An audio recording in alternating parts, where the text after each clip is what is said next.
ఆడవాళ్లకు ఓవరీస్ అనేవి పొట్టలో ఉంటాయి. దాంట్లో నుంచి ప్రతి నెల ఒక ఊసైట్ రిలీజ్ అవుతుంది. సామాన్యంగా నెలకు ఒకటే వస్తుంది. పొరపాటున ఎప్పుడైనా రెండు వస్తే కవల పిల్లలు పుట్టే అవకాశాలు ఉంటాయి. వీటిని మన రొటీన్ లాంగ్వేజ్ లో ఎగ్స్ అంటారు. ఇప్పుడు మనం చూసే కోడిగుడ్డు ఎగ్ వేరు, ఈ ఎగ్ వేరు. కోడిగుడ్డు ఎగ్ ఏమిటంటే అందులో ఆల్రెడీ ఒక పుంజు పెట్ట రెండు కలిస్తే వచ్చినటువంటి ఎగ్ అది. అయితే అందులో కూడా ఒక్కొక్కసారి ఆ కోడికి వయస్సు ఎక్కువైపోయినప్పుడు తోలుగుడ్డు అని ఒకటి వస్తుంది. దానిలోంచి మళ్ళీ కోడిపిల్ల రాదు. సో ఆ తోలుగుడ్డు వచ్చింది అంటే యూజువల్గా దాని వయస్సు అయిపోయిందని లెక్క. దాన్ని అమ్మేస్తుంటారు లేదా దాన్ని వంటకు వాడుకుంటారు. తోలుగుడ్డును వాడుకుంటారు, దాన్ని తల్లి పెట్టెను కూడా వాడుకుంటారు. సో పిల్లల్ని కన్నా టైంలో యూజువల్గా పిల్లల కోసమని ఆ పెట్టెను ఎగ్స్ సహజంగా వచ్చే వాటిని న్యాచురల్ ఎగ్స్ అంటారు. మన ప్రతి వాళ్ళ శరీరంలో వస్తుంది. కొంతమందికి ఏఎంహెచ్ తక్కువ ఉండడం వల్ల వాళ్ళకి ఎగ్స్ రావు. అటువంటప్పుడు వాళ్ళు డోనర్స్ దగ్గర నుంచి ఎగ్ తీసుకుంటారు లేదా ఊసైట్ని తీసుకుంటారు. ఈ డోనర్ ఎగ్ రావడానికి చిన్న వయసు వాళ్ళకి ఎక్కువ మంది ఉంటారు. చాలా మంది కాలేజ్ అమ్మాయిలు వాళ్ళు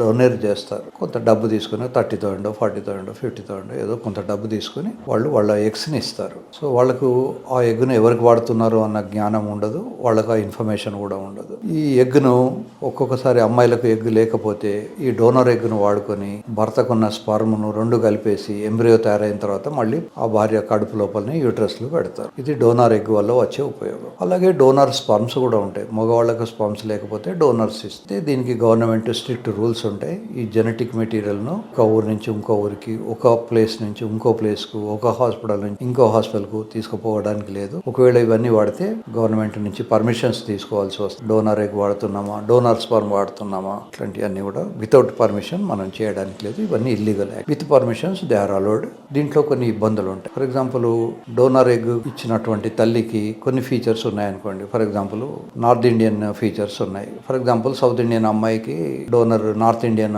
అమ్మాయి డోనర్గా వాడుకున్నారు అనుకోండి. అప్పుడు ఆ నార్త్ ఇండియన్ ఫీచర్స్ వస్తాయి. సో తల్లికి ఉన్న లక్షణాలు కానీ తల్లి ఫేస్లో ఉన్న ఫీచర్స్ కానీ పాపకు రావు. దాంతో కొన్ని ఇబ్బందులు పడాల్సి. మన దేశం కల్లో ఆల్మోస్ట్ అందరం ఒకటే కలర్ ఉంటాం కనుక పెద్ద ఇబ్బందులు ఉండవు. కానీ ఇదే వైట్ కంట్రీస్ ఉంటాయి, బ్రిటన్, లండన్, అమెరికా, ఇట్లాంటి ప్లేస్, ఆస్ట్రేలియా, ఇటువంటి ప్లేస్లలో కలర్ చేంజ్ చాలా ఉంటుంది. ఒక తెల్ల అబ్బాయి ఒక తెల్ల అమ్మాయి పెళ్లి చేసుకున్న తర్వాత ఒకవేళ వాళ్ళు నల్ల అమ్మాయికి ఉన్నటువంటి ఎగ్ వాడితే వాడికి పుట్టేవాడు నీగ్రోగా పుడతాడు. సో అట్లాంటి చోట గొడవలు వస్తాయి. బట్ ఇన్ జనరల్గా ఇండియాలో ఇండియన్ ఫీచర్స్, వాళ్ళ ఏరియాలో ఉన్నటువంటి ఫీచర్స్ ఉన్న ఎగ్ను కానీ స్పర్మ్ కానీ డాక్టర్స్ వాడతారు. సాధ్యమైనంత వరకు పాపులేషన్లో వాళ్ళు ఈజీగా కలిసిపోవడానికి మాత్రమే వాళ్ళు డిసైడ్ చేసి వాడతారు. డోనర్ ఎగ్ ఇచ్చినప్పుడు కొన్ని డేంజర్స్ ఉంటాయి. వీళ్ళకు కొన్ని మందులు ఇస్తారు. ఆ మందుల వల్ల ఒక్కొక్కసారి ఆ ఓవరీస్ హైపర్ యాక్టివిటీ వచ్చేసి వాళ్ళకు బీపీ పెరగడము ఇట్లాంటివన్నీ జరుగుతుంటాయి.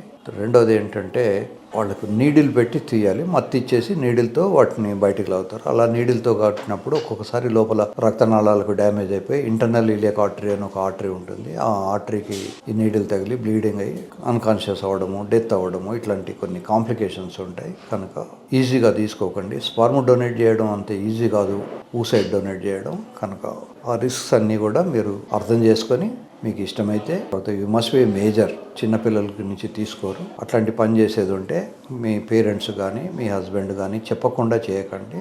రహస్యంగా చేయాల్సిన పని కాదు. ఓపెన్గా మీరు ఓపెన్ హార్ట్తో అర్థం చేసుకొని ఇవ్వాల్సిన పనులు.